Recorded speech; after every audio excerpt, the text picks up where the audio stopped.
en zone neutre, passe à Morissette. Et là, c'est Elliott Lapierre qui avait bien lu le jeu et qui bloque Morissette. Et là, on se bouscule, on jette les gants du côté d'Elliott Lapierre contre André Morissette. Morissette qui n'a pas jeté les gants. Et là, ça se chamaille. Alors, le nouveau venu qui fait sentir sa présence chez les 3L, Elliott Lapierre, qui va d'une belle mise en échec. Saint-Pierre, excusez-moi, je dis Lapierre puis tantôt. Elliott Saint-Pierre qui va d'une belle mise en échec aux dépens d'André Morissette. Là, on va voir ce qu'on va voter ou on va donner plus, c'est ce qu'on va voir. Alors, on le disait un petit peu, David. Le fait de jouer 2 matchs en moins de 12 heures entre ces deux formations-là amène justement ce genre de rivalité-là. Et depuis le début du match, les amateurs ici sont servis. On voit l'intensité, on voit qu'on continue sur des histoires de la veille qui justement, on fait un petit peu de brasse camarade et ça continue ce soir. Là. Justement, t'as Saint-Pierre qui vient justement rejoindre la formation et essaie de créer un petit peu, de changer le cours du match alors que les Éperviers ont pris les devants. Et là, je vois qu'on a 2 minutes du côté d'André Bouvet-Morissette, mais rien du côté des 3L.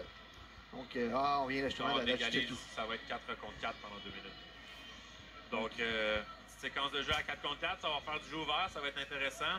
Et puis, Elliott Saint-Pierre, là, qui tente de se faire un nom, là. Du côté des 3L. Et on discute, là, avec le banc des Éperviers dans le banc des pénalités. Et là, c'est Saint-Pierre. On va d'une passe à Rock en zone neutre. Intercepté par Elliott Saint-Pierre. Et là, Brodeur qui renverse Saint-Pierre. Et c'est les 3L qui remettent en zone d'Épervier. Et là, ça touche.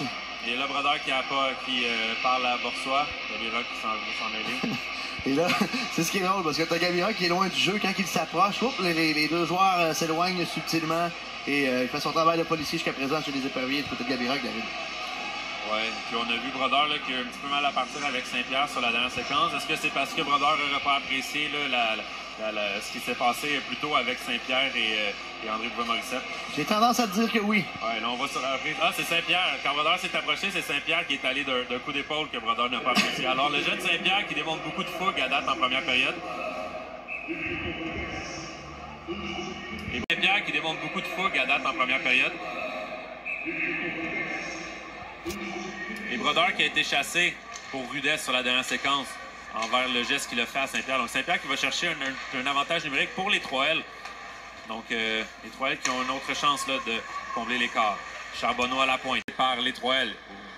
Oh, un laissant retour du côté de Graham, ça aurait pu coûter cher, surtout que c'était Saint-Cyr qui était devant le filet.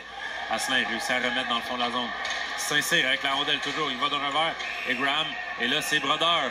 Brodeur qui en a mis un peu trop là, au niveau de Saint-Pierre. Là, c'est Boursois qui va s'interposer. Et là, on voit l'animosité qui continue entre les deux équipes, mais c'est Brodeur seulement qui sera chassé. Gartin aussi qui va de quelques reproches à Brodeur. Et là, on va avoir un avantage numérique du côté des 3L, donc ça va être une belle opportunité de revenir dans le match là, en début de deuxième période. Je sais pas ce que Saint-Pierre dit à Brodeur depuis le début du match, mais ça fait 2 fois que Brodeur a comme des pénalités en droit de Saint-Pierre. Il faudra faire attention au côté de l'attaquant des Éperviers, David. Oui, effectivement, c'est vrai, c'est la deuxième pénalité mineure, là. Alors, le nouveau défenseur des 3L qui fait sentir sa présence, oui. Je pense que c'est le genre de performance là, que va apprécier l'entraîneur Éric Ailey du côté de Rivière-du-Loup. Et là, on y va avec la première vague.